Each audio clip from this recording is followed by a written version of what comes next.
ఇవాళ సాయంత్రం 6 గంటలకి ఎగ్జిట్ పోల్స్ రిలీజ్ కాబోతున్నాయి. అయితే ఆంధ్రప్రదేశ్ విషయానికి వస్తే అన్ని నియోజకవర్గాలు ఒక ఎత్తు, పిఠాపురం నియోజకవర్గం ఒక ఎత్తు. ఎందుకంటే ఇక్కడ పవన్ కళ్యాణ్ గెలుస్తాడు అని చెప్పి అందరూ కూడా చాలా ధీమా వ్యక్తం చేస్తున్నారు. పవన్ కళ్యాణ్ ఫ్యాన్స్ కావచ్చు, జన సైనికులు కావచ్చు. 5 లక్షలు బెట్టింగ్స్ అయితే గ్రౌండ్లో నడుస్తున్నాయి. దీని గురించి ఒక సోషల్ మీడియాలో ఆడియో కూడా ఒకటి బాగా వైరల్ అయింది. దాన్ని బాగా పవన్ కళ్యాణ్ ఫ్యాన్స్ కావచ్చు, వైసీపీ వాళ్ళు కావచ్చు, టీడీపీ వాళ్ళు కావచ్చు బాగా షేర్ చేస్తున్నారు.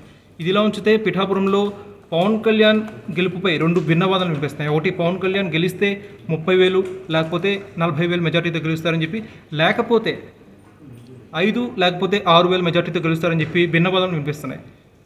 మరో వాదన ఏంటంటే వైసీపీ వాళ్ళు వినిపిస్తున్న వాదన ఏంటంటే చాలా వరకు రూరల్ ప్రాంతాల్లో ఓట్లన్నీ కూడా వంగా గీతకు పడ్డాయి. సో పవన్ కళ్యాణ్ చాలా అతి తక్కువ మార్జిన్తో ఓడిపోతారని చెప్పి వైసీపీ వర్గాలు అంటున్నాయి.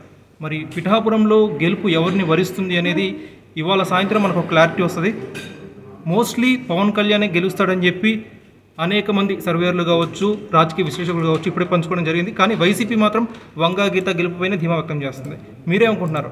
పిఠాపురంలో వంగా గీత గెలుస్తుందా లేకపోతే పవన్ కళ్యాణ్ గెలుస్తాడు అనుకుంటున్నారు? కామెంట్ సెక్షన్లో పంచుకోండి. జగన్, లోకేష్, చంద్రబాబు కంటే పవన్ కళ్యాణే ఎక్కువ మెజార్టీతో గెలుస్తాడని చెప్పి 5 లక్షలు అయితే బెట్టింగ్ నడుస్తుంది.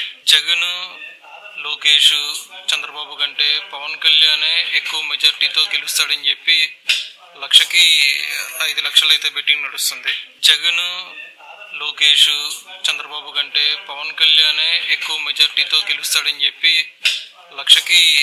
5 లక్షలు అయితే బెట్టింగ్ నడుస్తుంది.